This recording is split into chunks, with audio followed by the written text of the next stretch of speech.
Hello guys and welcome back. So this first step is about creating a surface that has an interesting UV that we could move to uh, move the textures along in an interesting way. And I'm gonna show two different approaches. One that is provided by some of the game dev tool that Side Effects offers and support, and another method that I think is simple and we can try it out live now and see if it works. So what I have here is I started off with a curve,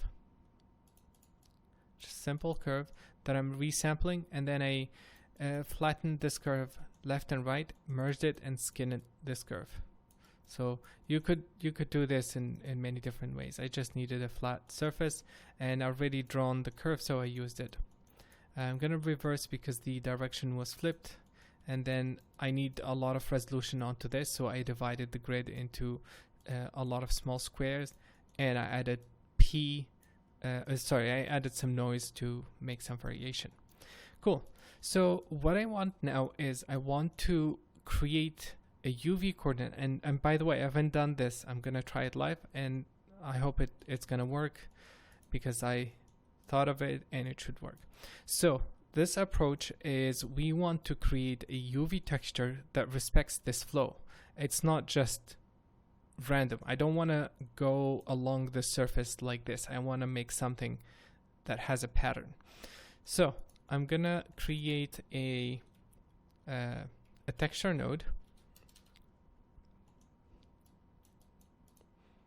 Okay, I'm gonna set it to arc spline, and I'm gonna use a wrangle node. I'm gonna set this to point. I'm gonna use a wrangle node. I'm gonna say f at u temp is equal v at uv.x. I'm gonna create a color node.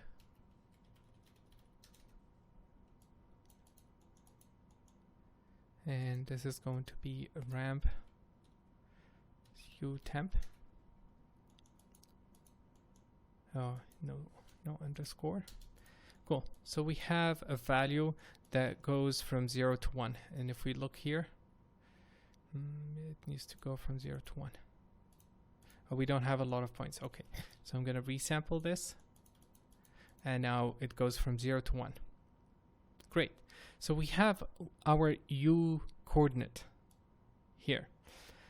For the UV, we could simply use, we could start with this, which is the position along the, along the x-axis. So if we take the position of the points and remap it between 0 and 1, we can create the V texture. So let's do that. Let's put down a point VOP.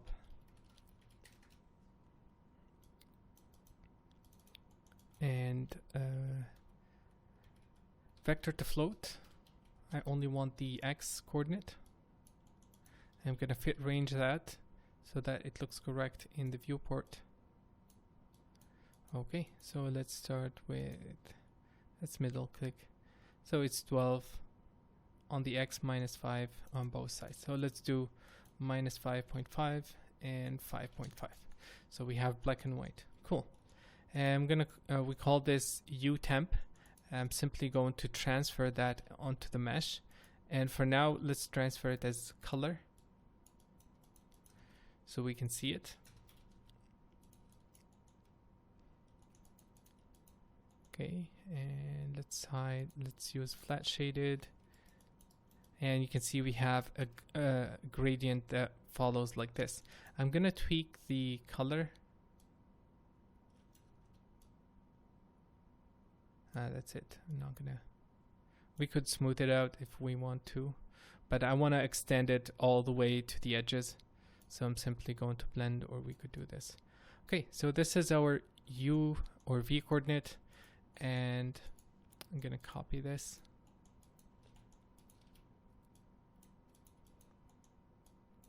And then we're gonna do the V coordinate. So let's import the color vector to float. And this is going to be the x, or the U coordinate, and this is going to be the V coordinate.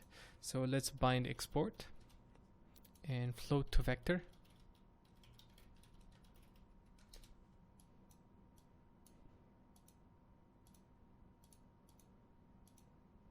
Sorry, let's do it like this. Bind export. I want to bind export the UV, and it's going to be a vector. And let's go up. And I'm gonna disconnect the color. I'm gonna create a UV quick shade, and we have a grid mapped onto the texture, onto the geometry. Sorry. Okay, let's see if we scale it. Not on the Z. Okay, let's create. Yeah, I'll tweak this later. But basically, we have a texture mapped, and as you can see, it's somewhat following the surface of the geometry. If we dive inside now and add an offset to one of these, which I will find out which one in a second. So if we add an offset, we should be able to move the texture. See, we're moving it.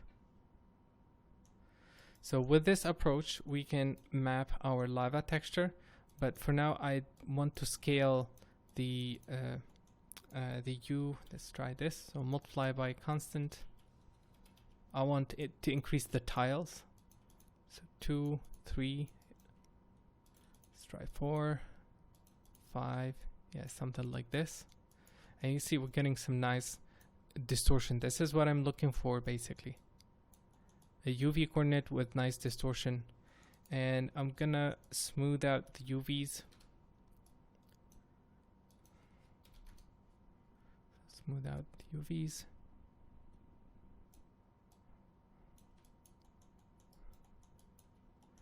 And we have the UV. Okay, let's play with this value.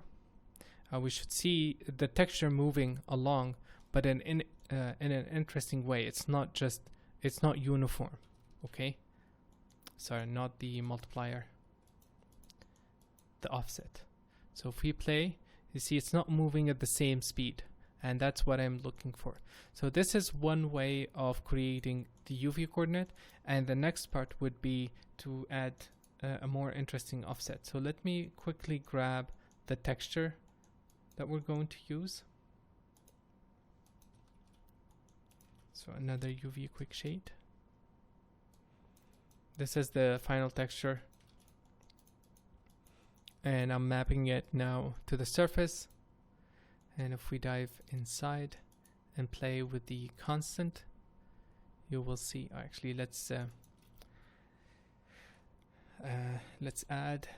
put down an add node, bind export this, and use a dollar frame or something. Dollar frame divided by 20. Too fast. Divided by 100. And it's doing something. And as you can see, let's do 250. Yeah, it has to move, and it doesn't have to move so fast, otherwise it's gonna look a bit weird. So the other thing that I took care of it is that the curve we started with has some height variation, and that is projected here because the U coordinate is gonna take longer for it to pass this region. It's gonna take more for it to cross this region because it's going like this, and it's giving us the illusion that it's respecting these curvature. And this is, again, I haven't tried this. This is just something I thought of now, and I wanted to show you guys how it could work. Now, this is not everything. This is not the entire process. We're still going to add another layer to it. So let me pause. I'm going to copy a node from an existing graph. Let's see if maybe it's going to work.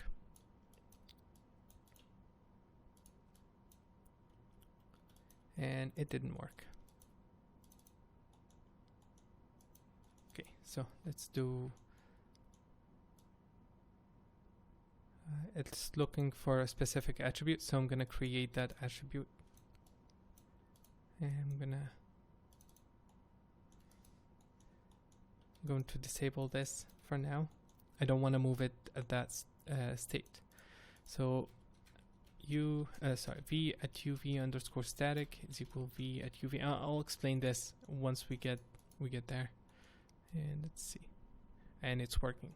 So the only thing is the coordinate is inverted for this node. So I'm gonna flip it quickly. And I'm gonna add the multiplier here. Sorry, multiplier is still here. And let's see if it's gonna work. Yep, it's working.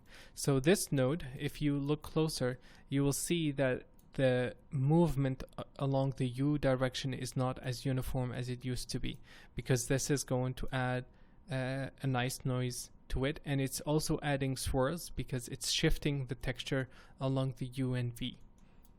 So that's we'll do this in the next video, and I'm also going to show the alternative workflow if we don't want to implement this by hand. So I'll continue that in the next video. Thank you guys for watching, and see you in a bit.